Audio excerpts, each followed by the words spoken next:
Have you ever wondered why time feels like it's moving, when in truth, nothing is moving at all? The seconds, the hours, the years, they seem to flow like a river, dragging us forward into the future. But according to Albert Einstein, that flow is an illusion. Time doesn't pass. It simply is. Every moment you've ever lived, every decision you've ever made, every possible future you'll ever experience, they all coexist in the same cosmic fabric, waiting to be observed. To Einstein, the universe wasn't a movie unfolding frame by frame. It was a single, infinite frame, a completed masterpiece. Past, present, and future are not different realities, but different perspectives on the same reality. You don't move through time. Your consciousness simply visits different coordinates within it. This is what physicists call the block universe. Imagine the universe as a massive four-dimensional structure. 3 of those dimensions are space: up, down, left, right, forward, backward. And the 4th is time. In this structure, your birth, your present moment, and your death all exist at once, like rooms in an eternal mansion. You only perceive one room at a time, but all of them are there. This is why Einstein once wrote in a letter, after the death of his friend, "Now he has departed from this strange world a little ahead of me." That means nothing. People like us, who believe in physics, know that the distinction between past, present, and future is only a stubbornly persistent illusion. He meant that death, too, is not an end. It's just another coordinate on the map of being. From the bird's-eye view of the universe, nothing ever begins or ends. It only is. But if everything already exists, what about free will? What about choice? If every moment in your life is already fixed into the fabric of space-time, are you really choosing your actions? Or are you simply following a script written by the geometry of the universe itself? This is where things become uncomfortable, because it challenges the most intimate assumption we carry, that we are in control, that our choices matter. But Einstein saw no contradiction. He once said, "Everything is determined by forces over which we have no control. It is determined for the insect as well as for the star." In other words, the illusion of choice might be as strong as the illusion of time. Both are necessary for experience, but neither is ultimately real. Let's unpack this slowly. Imagine you're watching a movie. On the screen, the characters seem alive, making choices, falling in love, fighting battles, discovering truths. But from your perspective, you know the entire movie already exists on the film reel. Every scene, every line, every ending. It's all there from the start. The characters don't know it, but you do. Now imagine that the universe itself is the real, and you are both the character and the observer. You experience life moment by moment, not realizing that each now is just another frame in an infinite cosmic film. From this perspective, your decisions are not spontaneous. They're pre-recorded. But they feel real because you're inside the movie. This is what makes the illusion so powerful. You feel time moving because your consciousness experiences events sequentially. You feel free because you cannot see the real. But outside of this perceptual tunnel, every possible choice and consequence already exists. You don't create reality by acting. You explore it by perceiving. Every what if you can imagine, every road you didn't take, isn't lost. It's already part of the universal structure. Somewhere, in another coordinate of the block universe, you made that different choice. somewhere, another version of you is living the life you wonder about at night. Einstein's theory of relativity opened the door to this vision. It revealed that time is not universal. It's relative to the observer. Two people moving at different speeds experience time differently, as if the universe is a living organism bending to perception itself. There is no single now. Each observer carries their own.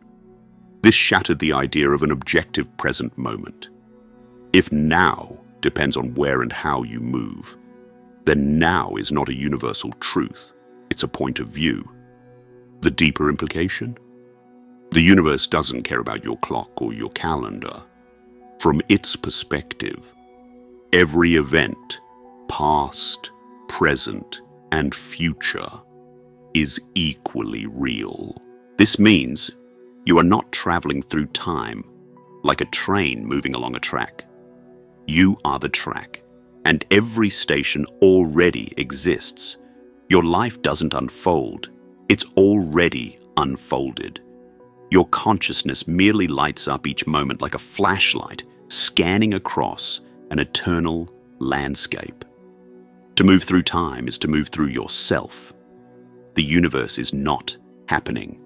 It has happened. It is happening. It will happen all at once. But what then is the meaning of effort, growth, or change if everything is already written? Why try if the outcome is fixed? Here's where the paradox reveals its beauty.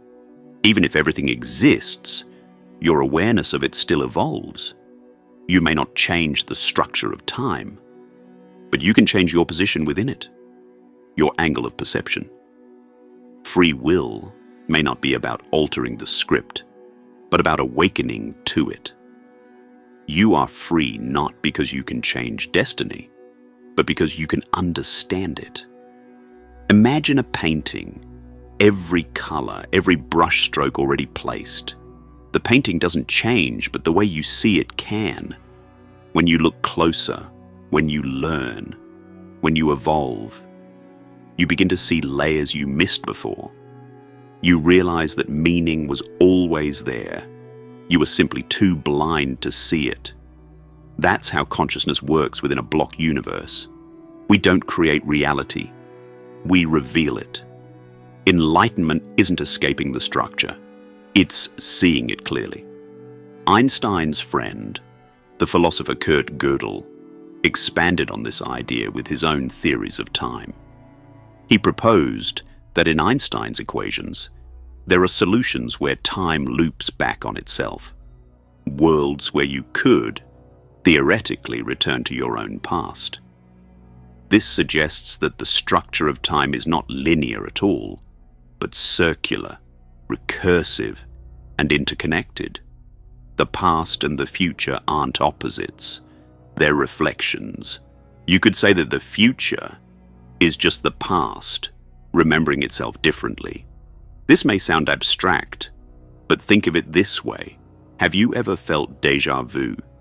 That uncanny sense that you've lived this moment before? Or the feeling that certain events in your life were meant to happen? That strange alignment of circumstances that feels too precise to be coincidence. Those sensations might be glimpses through the cracks of the illusion, brief moments when your consciousness catches a glimpse of the block universe in its entirety, a memory of the future, a prophecy of the past. Even in quantum mechanics, the branch of physics Einstein wrestled with, this idea finds echoes. At the smallest scales, particles don't behave like things. They behave like possibilities.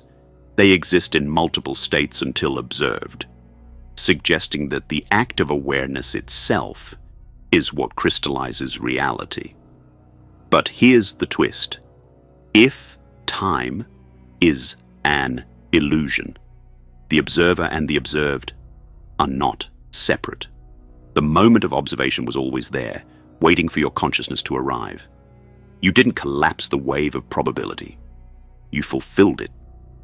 So what is freedom, if not the ability to choose?